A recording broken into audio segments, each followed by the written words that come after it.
உந்து மத களிற்றன் ஓடாத தோல்வலியன் நந்தகோபாலன் மருமகளே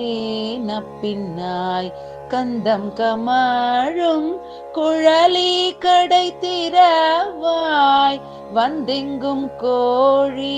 அழைத்தன காண் மாதவி பந்தல் மேல் பல்கால் குயிலினங்கள் கூவின காண் பந்தார் வீரலி உண்மை துணன் பேர் பாட செந்தாமரை கையால் சீரார் வளையொலிப்ப வந்து திறவாய் மகிழ்ந்தேலோரெம்பாவாய் வந்து திறவாய் மகிழ்ந்தேலோரெம்பாவாய்.